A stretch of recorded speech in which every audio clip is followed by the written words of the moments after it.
is better than the one I come from.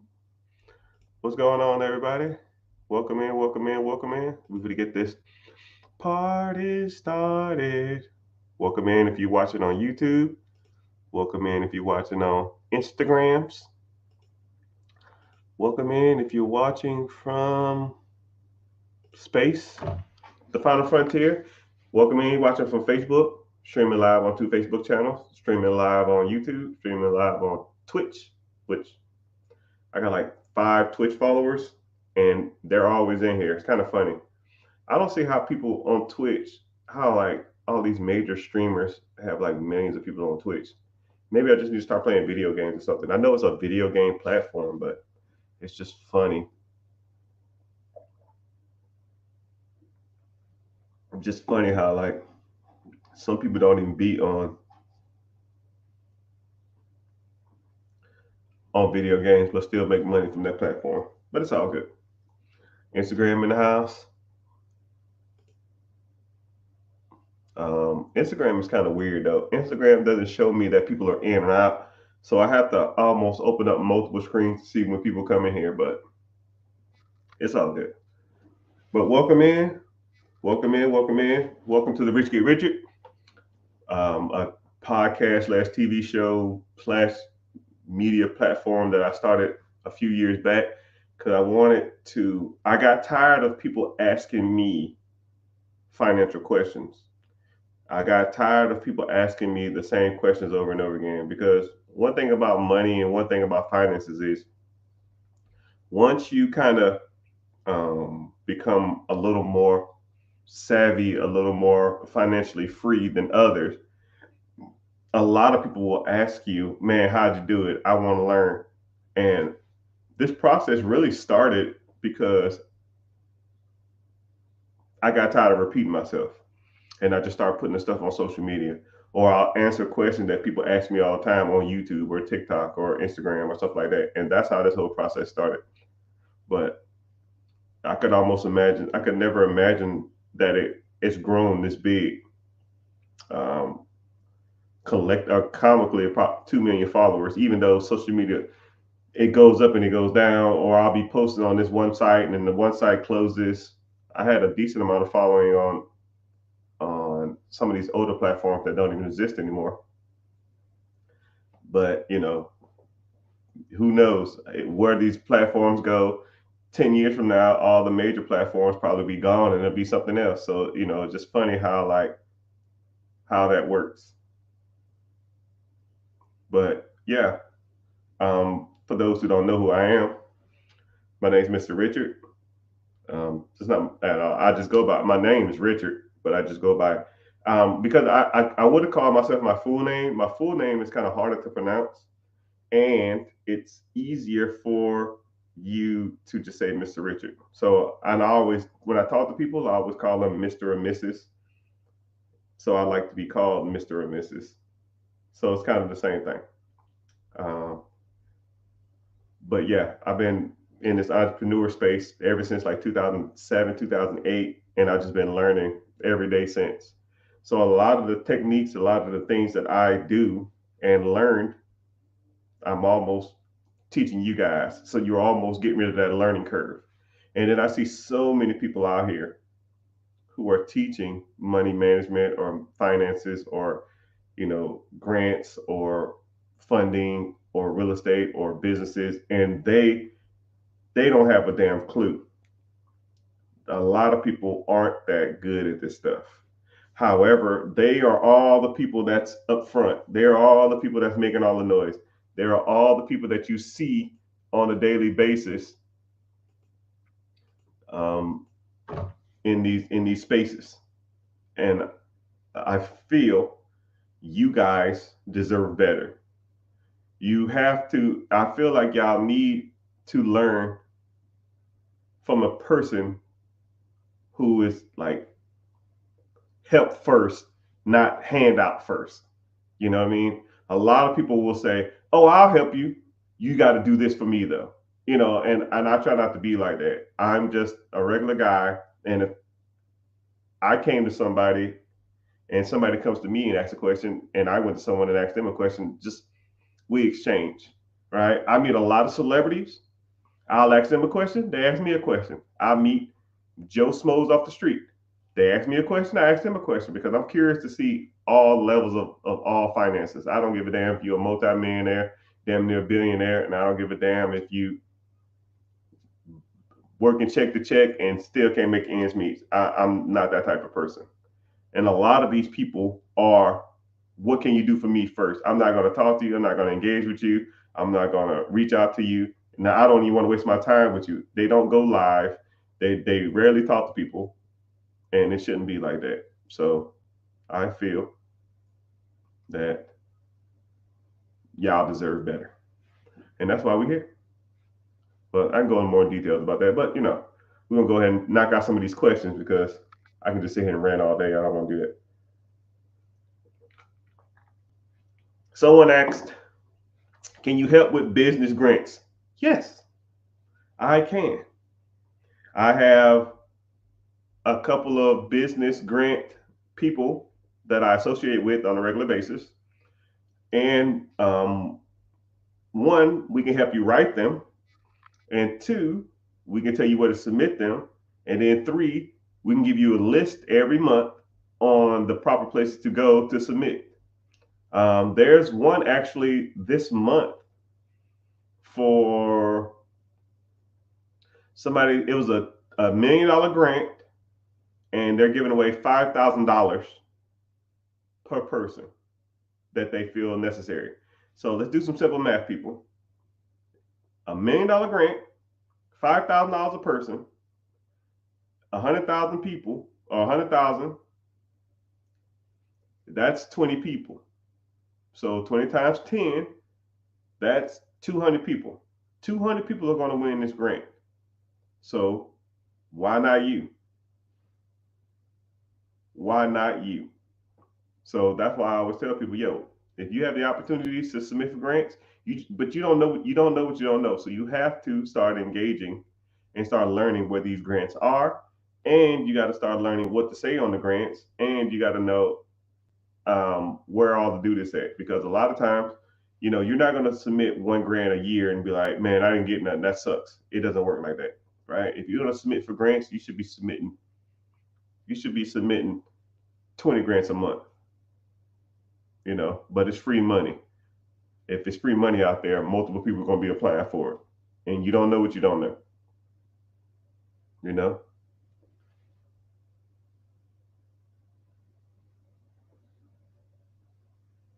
Yo, I got somebody from Twitch in the house. What's happening? I see you.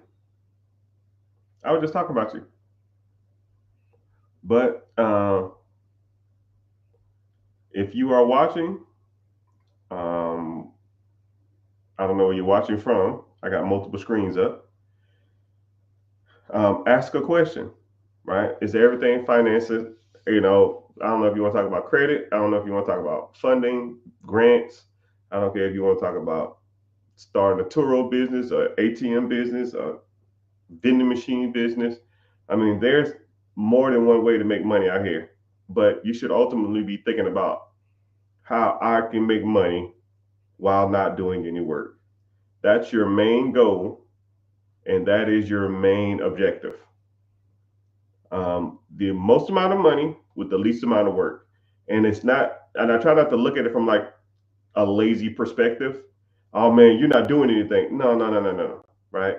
It's not about not doing anything. It's not, don't look at it like that.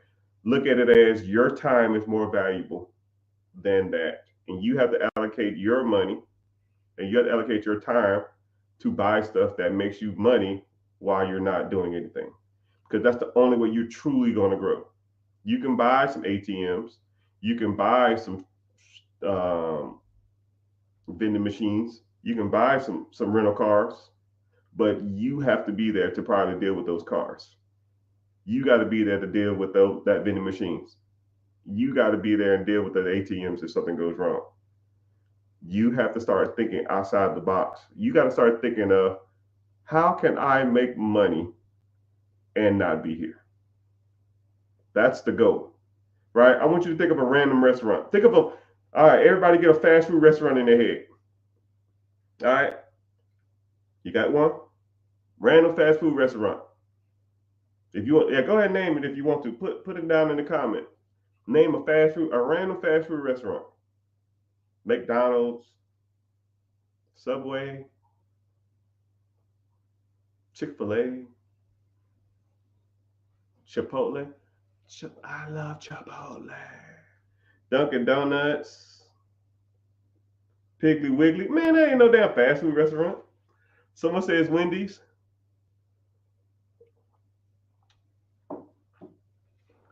I got Wendy's is a good one. Wendy's is actually a good one. I gotta look it up though.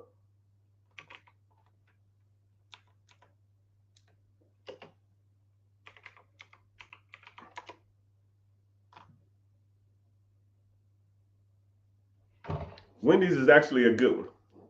So someone said Riley's, Chick-fil-A, whatever. Okay. Someone said Wendy's. So Wendy's is actually really good. There was an NBA player named Junior Bridgman. Now, Junior Bridgman played basketball in the 70s and the 80s. I think he was played in the 80s or something like that.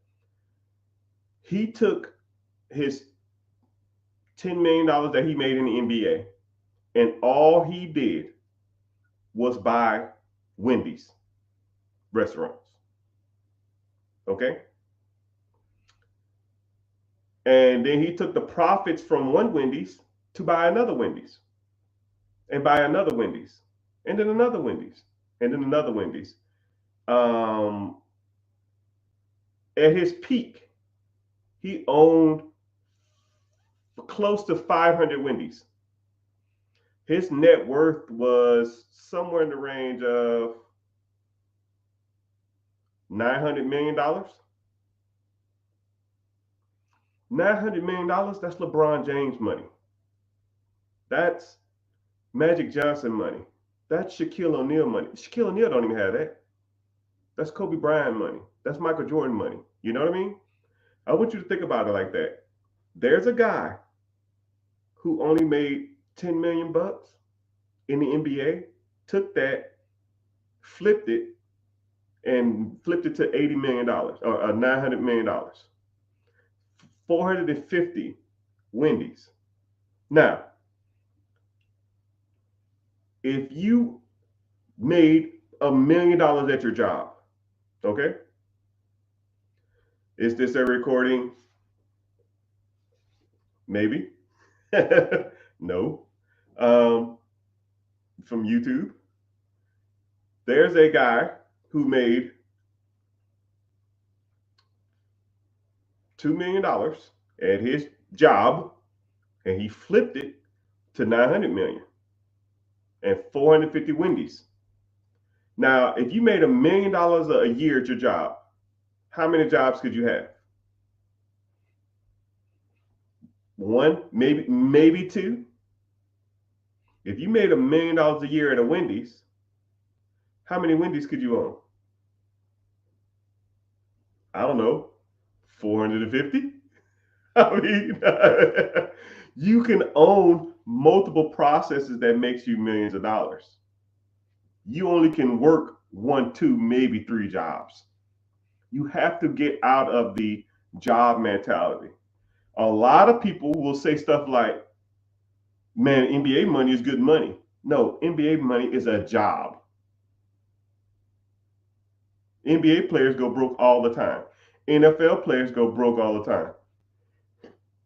Baseball players go broke all the time. It's a job. You don't make money while you're not there. If you're not swinging the bat, shooting the hoop, or running a touchdown, you don't make money. You got to own processes that make money while you're sleeping. I don't give a damn. You make $1 million a year or $10,000 a year. All the process is the same, people. It's all the same. You take the money you work, you buy processes that make money. And once that money makes money, then you can ultimately, essentially, almost never be broke again. You know?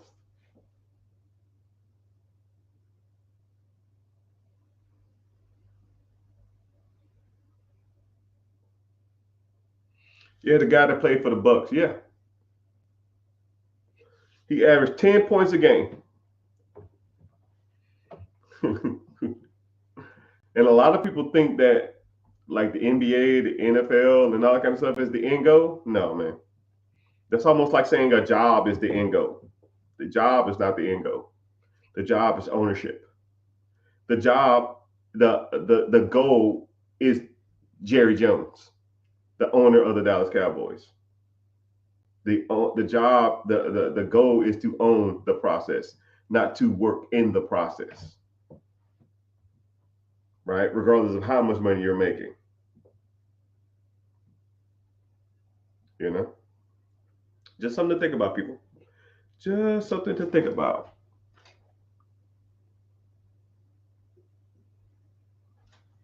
Someone said, I want to get into a building with occupied space, beauty industry workers, fingers crossed. Yeah, you can do that. It's almost like a salon suites, which I just helped the person build one like a month ago. I told them to buy one that exists, but a lot of them shits are overpriced. So just did a build out. And then another thing that you can start getting into also is I didn't mean to invite you up, sorry. Another thing you can get into also is cohabiting living spaces. That's going to be big. Mark my words. I don't know what the date is, but I'm telling you, buying houses and having like a common living area and then everybody in their room, almost think of like a college dorm, but for a house. You turn every room in the house into a room. So like the living room and the living room and the kitchen is their own thing. It's like a common area. The dining room, the office, all the bedrooms, they all have their own. So you share a bathroom with one person. So yeah, so it's like a group home, but for everybody. Because, or even the ideal of building. Don't think of like a duplex. Think of like a home that has two people in it, not a duplex. So a house with two people in it, like a house have one of somebody upstairs and then someone downstairs, but it all has its own kitchen and it has its own everything. It's not a duplex though. It's like co-living space. You just have your own space, or you share a kitchen. Um, you have your own fridge, but you share a kitchen, and you just live upstairs. Your bathroom, your bedrooms and stuff upstairs, and you have a common living area. That's going to be a big thing too, because the cost of living is going up so much. People won't even be able to buy homes. So what they're gonna have to do is people gonna have to pool their money together to buy a home, and then they're just gonna split a home, but not like a duplex. There's no wall. Mark my words. When it happens, like I said before, I'm a futurist, man. I just when it comes to this money thing, I just see where trends are going. If people can't afford to live somewhere, either they're gonna do one of two things. Either they're gonna rent an apartment, or they're going to rent an apartment, right? But apartments are getting too expensive, so they're going to start living together. And what's the best way to save money while living together? Have a co-living space. If you have a co-living space, you can live together and pay a quarter of the rent, right? And then once you think about it as an investment standpoint, think about it like this. Let's say if you bought a 4-bedroom home. Okay, let's say the 4-bedroom home is $400,000. Your mortgage on that is $2,000 a month. Okay, let's say a 1-bedroom downtown in your city is $1,000. Okay, and or $1,500 or something like that. Which where I'm at, 1-bedroom downtown is about $1,600. So let's say you go and take this 4-bedroom. You take the dining room, you put up a wall, you put a room in there, and with a closet. Because the only thing you need to be technically to consider a room is a two forms of egress, which is a door and a window, two forms of egress and a closet. That's all you need to be considered a room, right? And that's just for selling purposes or listing purposes. 4 walls with no closet, you can technically sleep someone there. You're not supposed to, but you know it is what it is. As long as they got 2 forms of egress for an emergency, it is what it is. So now you take the office, you convert that to a bedroom.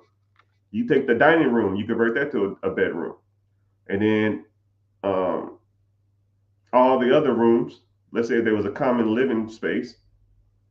You just keep all that stuff the same. Now you have 6 bedrooms now. Let's say instead of someone paying $1,500 for a 1 bedroom, they live with you or live in this house.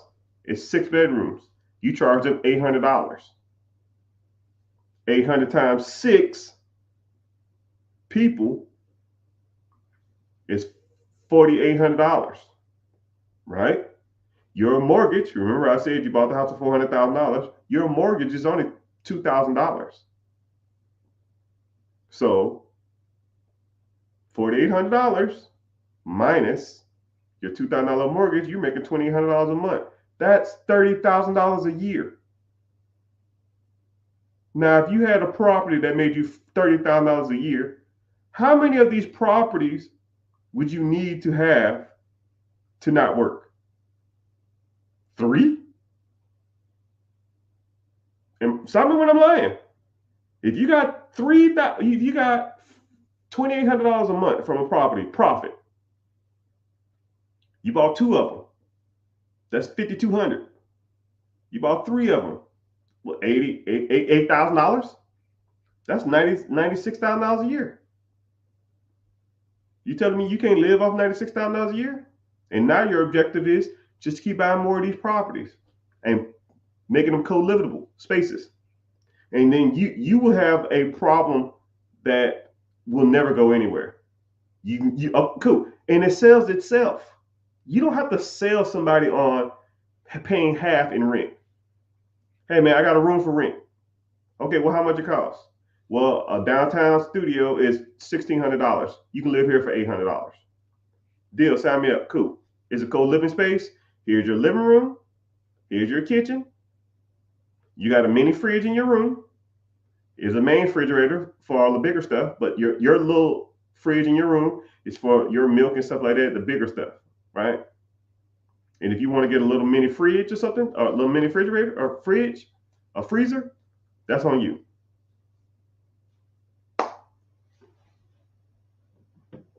And you do that.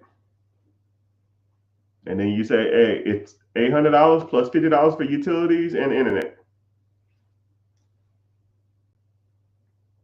And do that. And that's part of the game, man. Like I said before, I'm a futurist. I see things and trends when it comes to money. Now you can either copy. Now you can do with this information as you want. You can hop on it, start making you some extra money, or you can just not do shit. I don't care. That's on you. Do what you want to do. And then you can say, man, that's stupid. They ain't gonna make no money. Mark my words. 5-10 years from now, everybody's gonna be doing it. You're like, fuck. Somebody was talking about this. Yeah, it was me. But you know, I already got mine. I don't need it. But you can do it. Someone said, I just got my first apartment. Any advice on buying my first home? You just got your first apartment. Well, yeah, you got to save up a down payment. I don't know where you live either. I don't know where you live either. I don't know where you live. So it really depends. If you want to buy your first home, it depends on where you live. You can get into it's called an FHA home. They got multiple programs for first-time home buyers. First-time home buyer program, FHA, you do 3.5% down. You can do a rural loans. That's 0% down. You can do I don't know. I can't think about I can't even think about that. There's multiple programs out there to help people buy their first home.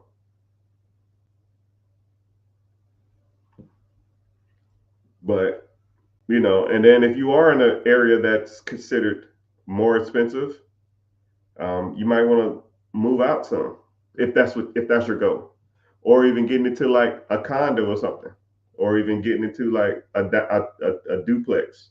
not duplex, a townhouse or something. But it's kind of crazy. If you're not in,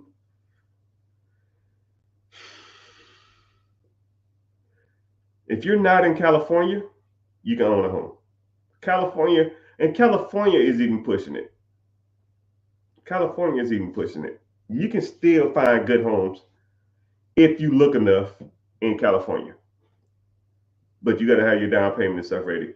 So if you say, even in New York, there's one guy that always says, "Yo, find me a house in New York. Find a house in New York." And I was like, "All right, cool. Here's one. Oh, what about this area? Oh, what this? Oh, well, see that. Well, see, right. You can keep making excuses all you want, people. They are houses in every major city damn near in America. You just got to know you're looking. Miami's a little expensive, but you can go on the skirts. New York is expensive, but you can go on the skirts. And then I'm not even talking like straight outside of New York. I mean, I'm finding 150, $200,000 houses in Brooklyn. Someone said, "Yo, man, you can't buy no house for no $200,000 in Brooklyn." Oh, cool. What's this? What about this one? Well, see, what website is that? What? How'd you find that? Some people just look at the cup half empty. Some people look at the cup half full. Man, I'm just, if I am devoted and dedicated towards something, I'm going to find a way. And if you don't, if you say if you can't find a property in your area, okay, then you don't have a real estate problem. You have a income property, an income problem. Let's start making more money. Let's start buying businesses. Let's start buying real estate out of state. Let's start buying Section 8s. Let's start doing some wholesale deals. Let's start doing some bird dogging. Let's start doing syndication. Let's start doing some lease options. Let's start doing all this kind of stuff.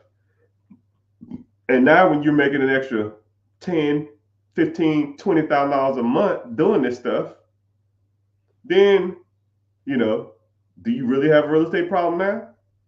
If I gave you an extra $10,000 a month, someone said, "I can't find a house where I live because the cost of living is too high." Boom. Here you go. Let's say I work with you directly for the next 6 to 8 months, and I get you to $10,000 a month. You're making whatever you make now, plus an extra $10,000 a month. Now, is the cost of living too high for an extra $10,000 a month? I'll wait. No, it's not. You don't have a cost of living problem. You have an income problem.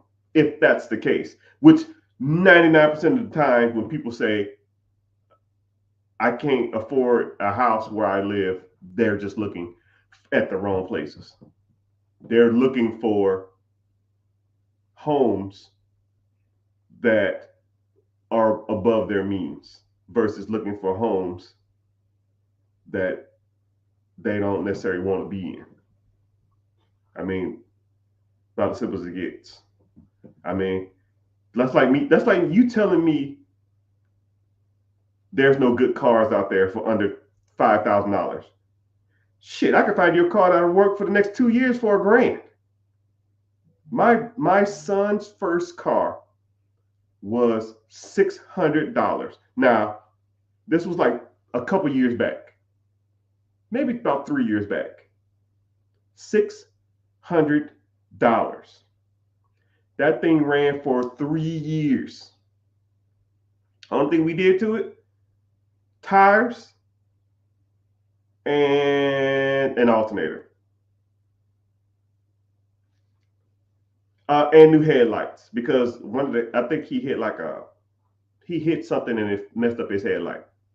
So we had to get headlights off eBay. So let's think about it. 4 tires. It was a Honda Accord, 1997, Honda Accord, $600. We put about $300 worth of tires, $100 alternator, and $100 eBay headlights.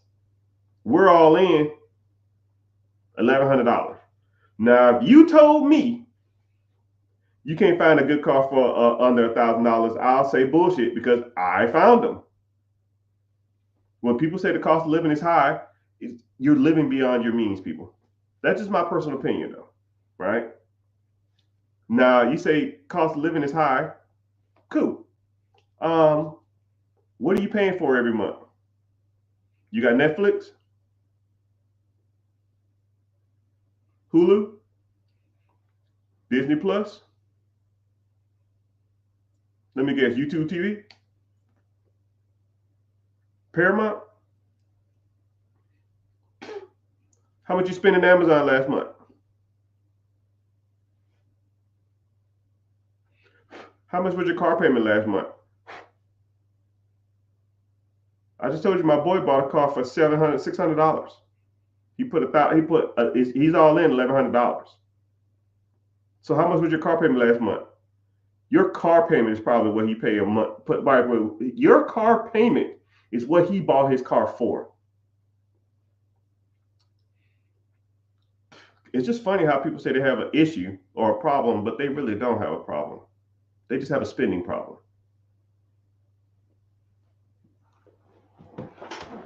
But hey, what do I know? What do I know? What do I know? Bum, bum, bum, bum. They not like us. They not like us.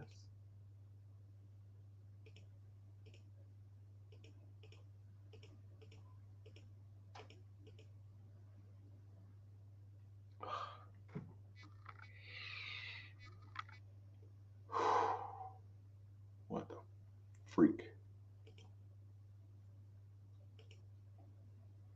I gotta do a little work. Give me a sec.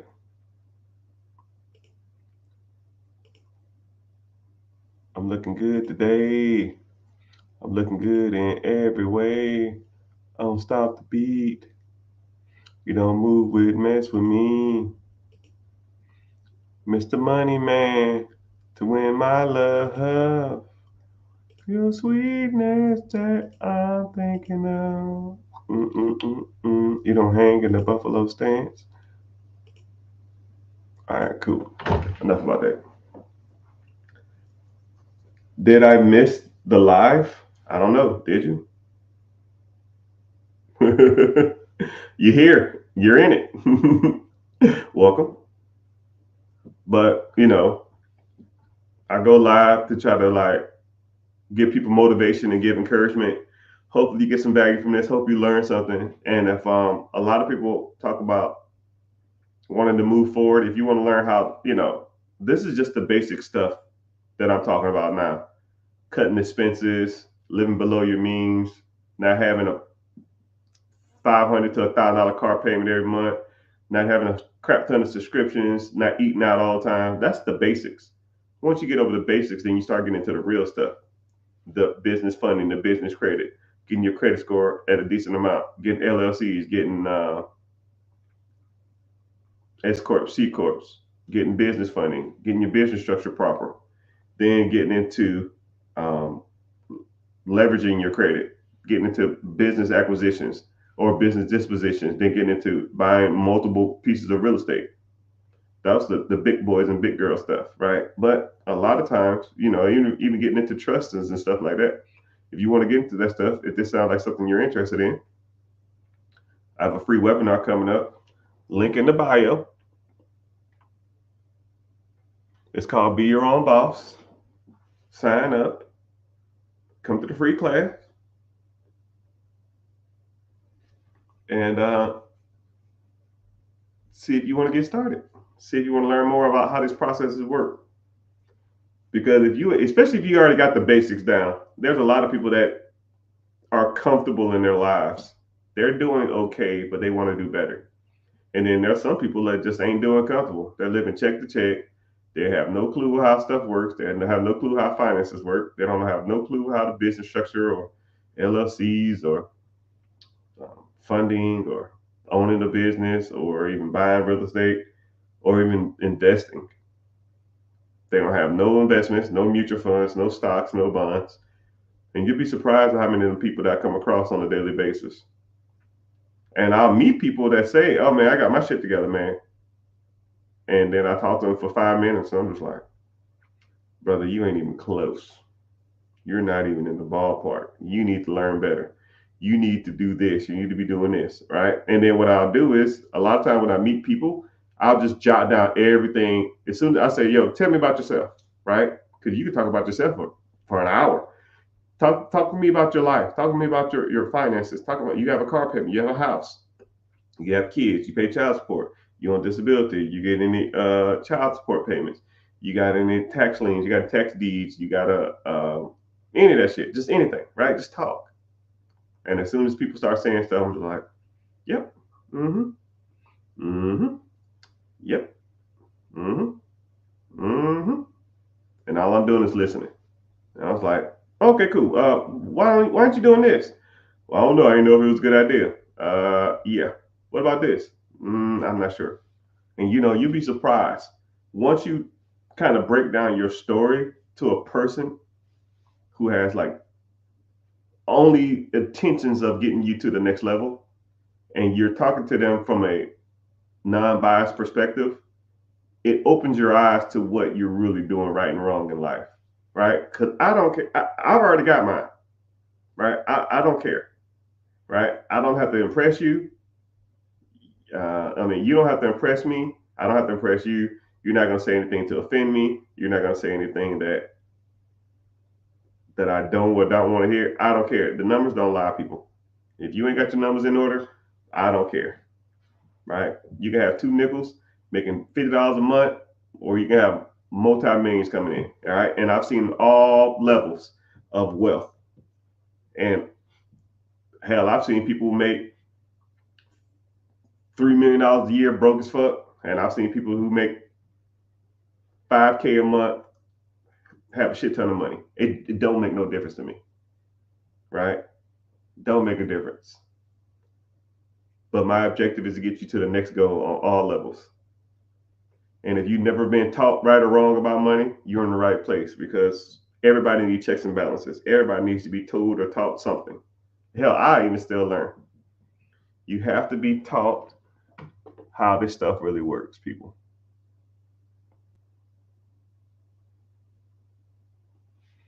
You gotta be taught how this stuff works. How this stuff works. But I appreciate y'all being here. Let me see what questions y'all got. What questions do y'all have for your boy?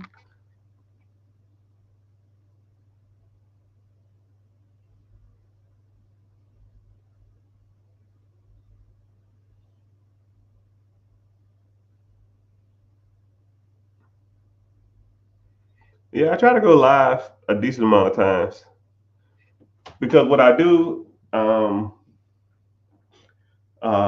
I almost it's easier for me to talk in a group setting too on a live versus talking in a individual setting, right? I can talk like this all day long. You have a question, or people ask me questions in like this setting, I can talk all day.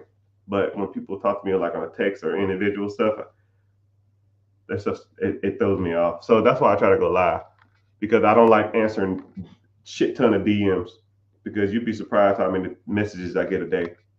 My messages kind of slowed down a little bit. It used to be a lot. I used to get about 200 a day. Now it's closer to about 50 to 100, which is kind of good. But I mean, uh, a lot of times I just navigate them towards the class coming up. And so class comes up Wednesday, 9 p.m. EST. Link in the bio. It's called Be Your Own Boss. Go there, and it's easier for me to talk there and kind of guide you on how some of these processes work. Do you have to be clear of debt to get a business? No. Hell no. Can you use the money from business to clear your debt?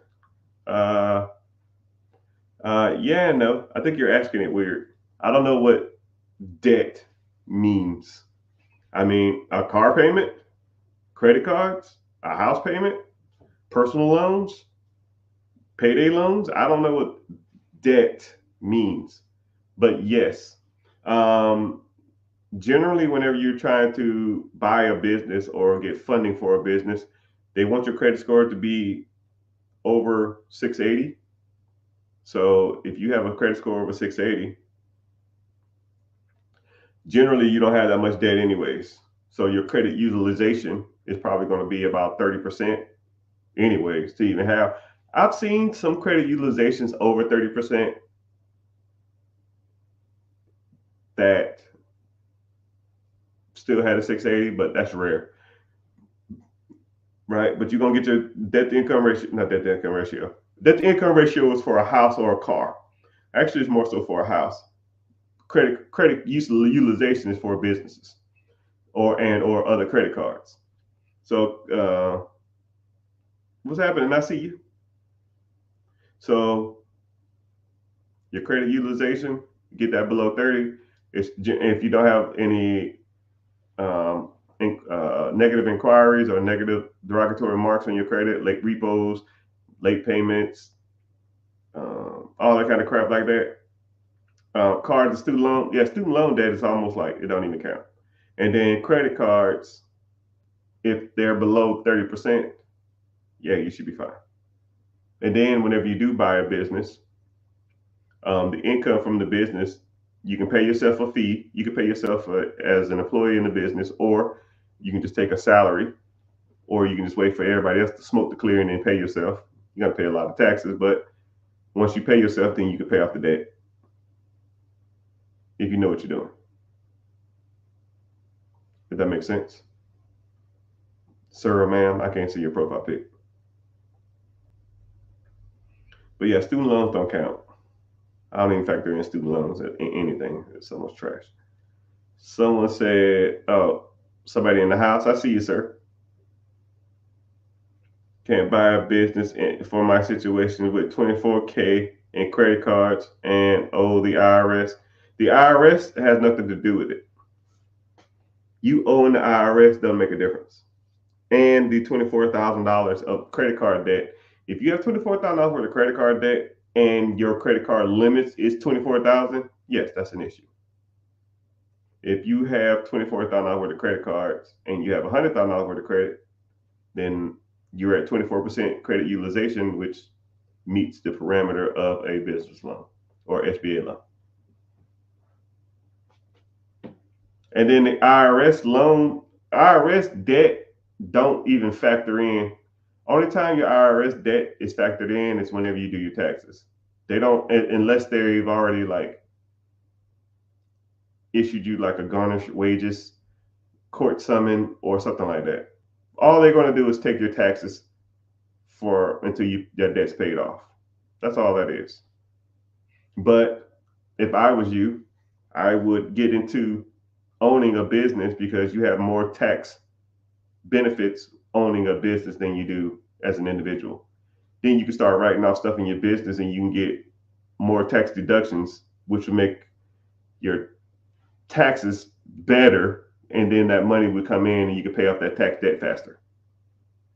And I don't know who's dealing with your taxes or how you owe the IRS $20,000, which doesn't even make any sense, right? Whoever did your taxes don't know what they're doing. Most people do their taxes themselves, thinking they're smarter than the government, which they're not. They're going to catch you. That's why you hire professionals like me and my team to do your taxes, to find you all the tax benefits we can.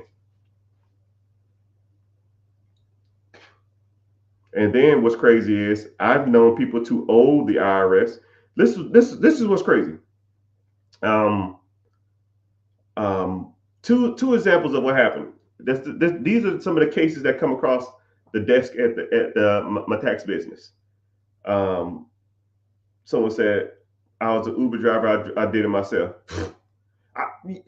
You owe $20,000 in taxes. You don't have to tell me that you did it yourself. I know you did it yourself. I mean, I can tell. I mean, shit. I mean, that's like saying. Yeah, my car exploded in my garage. Well, you must have did something wrong because cars don't explode in someone's garage for no reason. It's You don't have to tell me you did it yourself. I can tell you did it yourself. And you probably made too much money. You probably made too much money in your Uber and you wasn't setting any money aside. That's almost not even a hard issue to deal with. It if you if you if you was working Uber, if you didn't have an LLC, if you had an LLC, you could have probably had more tax deductions than you think. You probably don't even owe $25 worth of taxes. You probably just need a tax professional to do what's called a 1040X. Do a 1040X and amend your last year's taxes to see if they can find you tax deductions, which I do for people all the time. Like, sir or ma'am, yeah, amend it. 1040X. I didn't even read your comment. I already know what you were talking about. Sir or ma'am, I don't know who you are. I see you in the comments a lot. You need to click the link in the bio, join the free class, and really decide on moving forward with me and my team. Because if you don't, like, you have a $20,000 bill, right? And let's just say, for example, my tax team or the tax business, whatever, can get your taxable bill that you owe $20,000 to. Say if we can get it down to $8,000, we saved you $12,000. That in itself, that's free. Anybody who works with me, get that for free. You just join. Hey man, I need to do an amendment on my taxes. Here you go. The amendment form is like $200 or whatever. If we find you more money, you gotta submit your stuff yourself. But it's like $100 or $200. I think it's like $150 or something. Would you pay $150 to save $12,000, $13,000, $14,000, $15,000 on your taxes? We did a guy like 2 months ago, and he did an amendment. We found him $13,000. You know how sometimes, I hate the term no-brainers, but you're in a no-brainer situation. But hey, I don't force people to do it. I don't care. I hate forcing people to do anything they don't want to do. I just present the information. If you're interested, come through. If you don't, I don't care. I was rich before this and I'll be rich tomorrow. Don't care, right? I already got mine, right? I talk about the services I offer from a non-biased perspective. A lot of people talk about their stuff like it walks on water. They talk about their stuff like it's the Holy Grail. People talk about their stuff like you'd be dumb to miss out on this. That's one thing about me, man. I don't care. You want to move forward? Let's move forward. If not, it's your world. You owe 20 grand worth of taxes. I don't care. That's on you. I don't know why you would not want to. Some stuff just sells itself. Gas sells itself. Do you need commercials for gas? No. Gas sells itself. Yo, man, I saw this commercial for Chevron.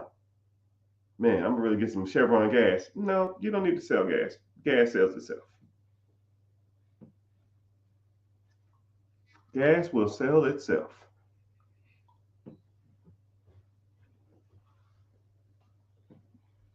Or even like McDonald's. You don't need a McDonald's commercial. McDonald's sells itself. There's nothing to sell. You want a burger? Go to the drive-thru. If you don't want a burger, don't come. About as simple as it gets, man. It's all good, right? I'm not trying to be rude or anything, but it's just like I hate coming off salesy, but $20,000 worth of damn someone doing their taxes themselves. But and I don't want you to sign up and then I can't help you, and then I'll be pissed, and then you'll be pissed too. But I know you did your taxes yourself because you got $20,000 worth of bill. It's all good. It's all good. It's all good. What else talking about? Taxes. Sign up. I'm trying to get back to some of these older questions. Oh yeah, someone said they owe 20K worth of debt. Yeah, you can do an amendment on that. 1040X. See if they can find you more amendments or more tax deductions, and then go from there. And how do you owe? You made $75,000 and you owe $20,000 worth of taxes. That don't even make any sense. You're literally in a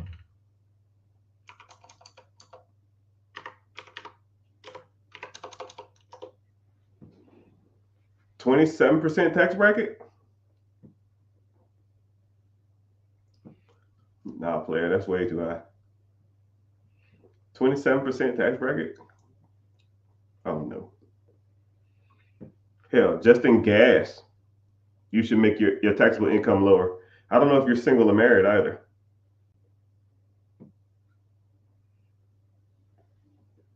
But who knows? I don't know. It's all good.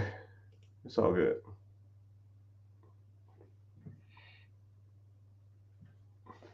Buy yourself a chef corp. Oh, let me help you out there.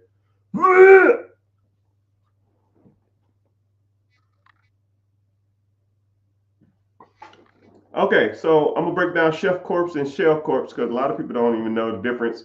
And or um, let's talk about some benefits of a chef corp or a shell corp. Okay.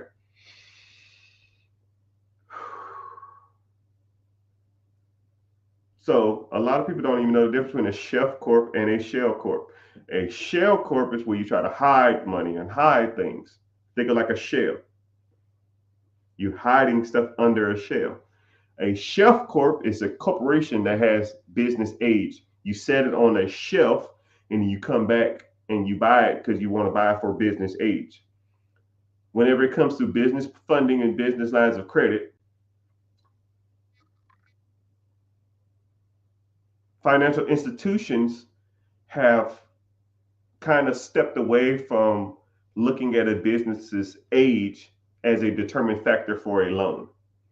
They're starting to gravitate towards PGing most accounts. So, for example, if I'll give you two examples, there's two guys walking to a bank. One guy has a chef corp. Let's say the corporation is 30 years old. Wow, they've been in business for 30 years. Wow, that's great. The guy who wants to borrow money, him or her has a 500 credit score, no money in the account, no money at that bank. Okay. The next guy walks into the bank. He has a corporation that he started Monday and it's Friday. 5-day old company. He has a credit score of 800 and he has a business checking account with you with $100 in it, a business savings account with you, $100 in it, and a personal checking account with you with $100 in it, and a credit card with that bank that's $2,000, but it's zero balance. Who do you think they're going to loan the money to? And both of these guys need money. Bing, bing, bing, bing, bing, bing, bing, bing. A guy with a 30-year-old business with shitty ass credit and no money? Or a guy with a business that's been a week old, that pays his bills on time, and has multiple products with that bank or that financial institution? I'll wait. I will wait. Actually, I won't wait. We know the answer. A old chef corp or a aged business is irrelevant in today's society. It is irrelevant. How you doing? Age companies don't make a difference nowadays. No one cares about that. Most business or most financial institutions don't give a shit how old your business is. All they care about is when I give you money, are you going to pay me back? One. Second thing, how many products do you have with my financial institution? Two. That's it. Third, I'll give you that too. At establishing rapport and seeing what services they can help you with. That's it. That's all they care about. A lot of people try to reinvent the wheel. The Age Corp system, that shit was cool in like 2009, 2016 to 2000 to 2020 ish. That shit's dead. Black folks killed it because people, because majority of the African American community statistically has the worst credit amongst the whole demographic in the United States of America. So how do they get away with that? They just go out and buy an age corporation. Oh man, this corporation is, or this LLC or company or whatever the hell you want to buy. Oh, it's 15 years old. My shitty credit can be overwaived because I have a 10-year-old company. And then they get business credit or business capital. And the same thing they was doing with their credit, and they fucked it up. And now everybody else has got to pay for it. So now they don't loan money out like that anymore. They're loaning money to people who have good credit and a lot of products with that bank because they know that they are a good customer and they know they have multiple products through them. They know that they're going to continue to do business with them. Because contrary to y'all belief, the banks have quotas. Their objective is to open up more accounts. All right. If you ever get bored, just Google the Wachovia product scandal. Their objective was to sign you up for a whole bunch of crap that you didn't need. You go in there wanting a checking account, they'll get you a checking account, they'll get you a savings account, they'll give you a business account, they'll give you a money market account, they'll give you a personal credit card, they'll give you a business credit card. Then they're getting 5-6 products off of one person. They actually got sued for that. They're actually in a class action lawsuit now for that because their objective is to get products. Because the more products they have, the better they look to the government and to the big financial institutions.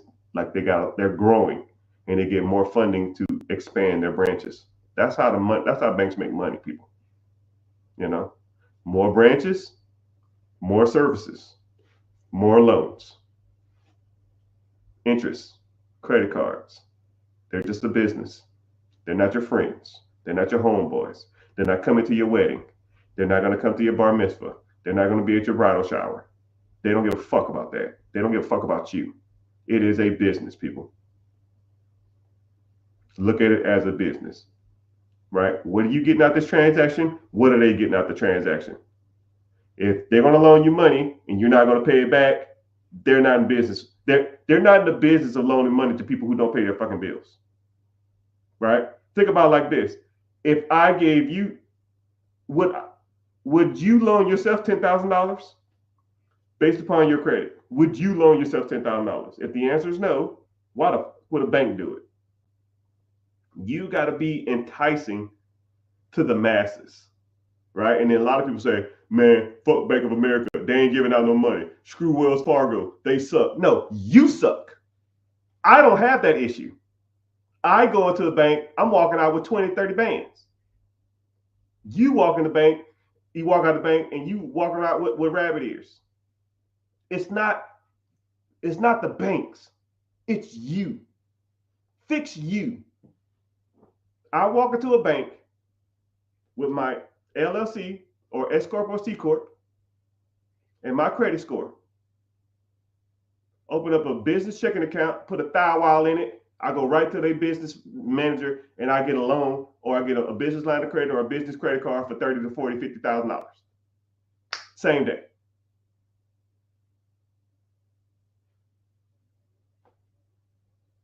This stuff's not hard, people. You just got to know what you're doing.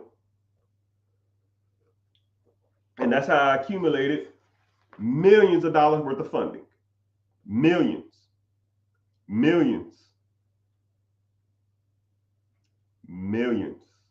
of dollars of funding. Millions. It is what it is, man.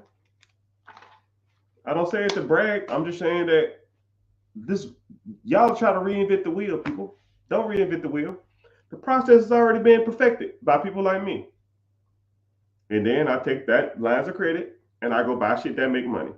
And when that stuff makes me money, I pay the line of credit back. But when the line of credit is paid back, I still make money.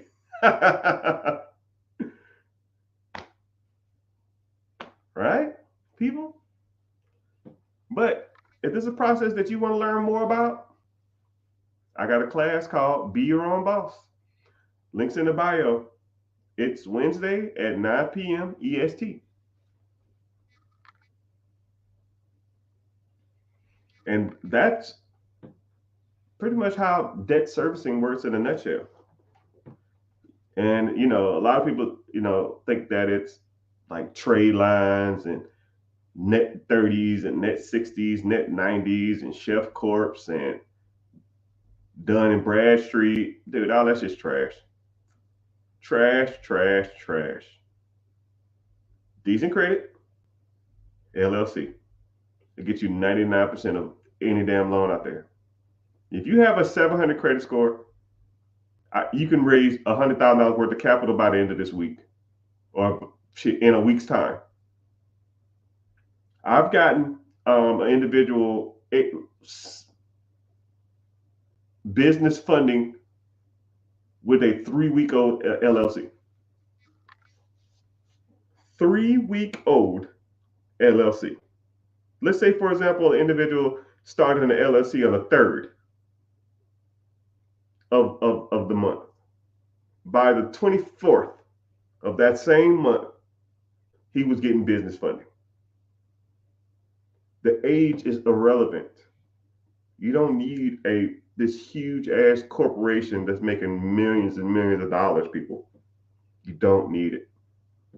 A lot of these loans and a lot of this business credit is not even they're not even looking at your personal income, nor are they looking at your personal taxes. They do not care. All they're looking at is, can you pay me my money back? Because the banks have quotas to make, and they will loan you the money just to make their quotas. Just part of the game, people.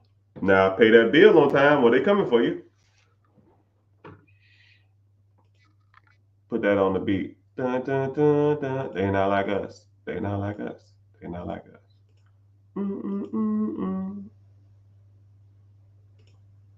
They not like us. They not like us. What time is it? I got some stuff to do. What do you think of interest-only mortgages? So you got two types of interest-only. You got two types of interest-only mortgages. You have hard money loans, and then you have reverse mortgages. I'm not a reverse mortgage type person, but a hard money loan can be good if you know what you're doing. Shit, some hard money loans are actually cheaper than mortgages if you know what you're doing. But you got to refinance out of them 12 months. They're like short term. It's like short term money. You can't get rich or get ahead on a interest only mortgage. You're just paying interest. You don't pay down the principal with interest only. So you got to get into something more long term. What do I think about HELOCs? HELOCs are good.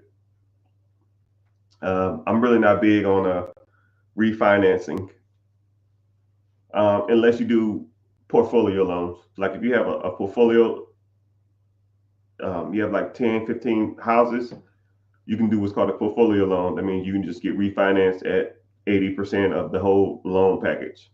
You do multiple appraisals, and then they give you one big loan, one big check, and you make one big mortgage. That's the only time you should be refinancing. Anything other than that is kind of trash. Interest rates are too high. They charge you 10 damn grand to damn do it refinance. You just do a HELOC, pay a simple fee, and then you can use it anytime you want to. And you only draw interest whenever you using it. I like HELOCs way better than refinancing. That's just my personal opinion. I gotta say that's my personal opinion on a lot of stuff because technically I'm not a financial advisor. I just do math. I mean not do math. I just do the money thing, man. I've looked at and read in details a lot of this shit that people don't care about, and I enjoy it. So that's why we're here. Put that on the beat. They not like us. They not like us. They not like us. But it's all good. One couple more questions and I gotta bounce. I got stuff to do. No problem. What's a good business selling, but ain't a state sale? What is a good business selling, but it's not an estate sale, asset sale? Okay. Should I pay off my mortgage at 2.5%? No. Hell no. Actually, I'm gonna get to both of y'all questions and then I'm gonna wrap it up. So, should you pay off your mortgage at 2.5%? No. Paying off your house. I made a video about this. I don't know if you've ever seen it. Paying off your house early, you actually, in theory, lose money. Let's say if you pay off your house early, and let's say your mortgage is $1,000, and you start paying $1,500 a month, so you pay an extra $500 a month towards your house. You'll pay your house off, let's say, 8 years earlier versus 30 years. You're at like 22 years. And then the 22 years, 22 to 30, you're saving $800 a month for 8 years. If you took the extra principal instead of paying off your house earlier and invested into the stock market, average stock market returns 10.1% interest since the Great Depression, you would have damn near twice the amount of money that your house would be worth. And what's crazy about having a paid off house doesn't do anything. Hey, I got a paid off cup. I got a paid off hat. I have a paid off microphone. Like, this doesn't make me money. Let's say if this was worth $1 million. Does this make you money? Hey, it make you money every month? No. You buy some stocks. Let's say you have $1 million worth of stock. You get interest on the stock. Let's say if it makes you 10% interest a year, that's $100,000 a year of income. That makes you money. You want a paid off house or you want money for the rest of your life? I don't give a shit. It's your world. It just don't make sense to me. And someone said, okay, so you have when you have a business, you have asset sales and you have business. A business. An asset sale is like buying a gym, but you're just buying the equipment. You don't want to buy a gym just with the equipment in it. I want the systems. I want the employees. I want the staff. I want the memberships. I want the weights. I want the lease. I want it all, right? Assets don't make you money. The business makes you money, right? I want the income. So asset sales suck. Don't do asset sales unless you just want the assets. Oh, you know your watches, huh? I don't even wear this a lot. I don't like it at all. I bought it a long time ago, but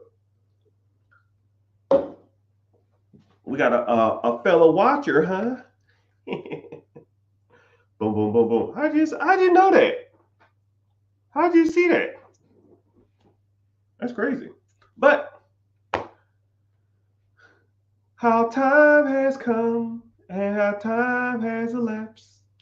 But if you have any more questions, like I said before, I have a free class. Come to the free class Wednesday. It's this Wednesday, 9 p.m. EST, right? So 8, 7, 6, depending on if you're East Coast, 6 o'clock. Come to the class and see if you can learn more about the process, right? A lot of this stuff I give y'all is just like the basic stuff, but when we start getting into the big boy stuff, that's the type of stuff I like. But I probably need to start teaching some a little more of this, the basic stuff, because people need that type of stuff. And I try to, I like educating. That's what we're here for. All right, but appreciate y'all being here. Stay tuned. Make sure you turn on your notifications, your live notifications, and come in here, ask the questions, and then we can kind of get some stuff going. Appreciate y'all being here, and later, dudes.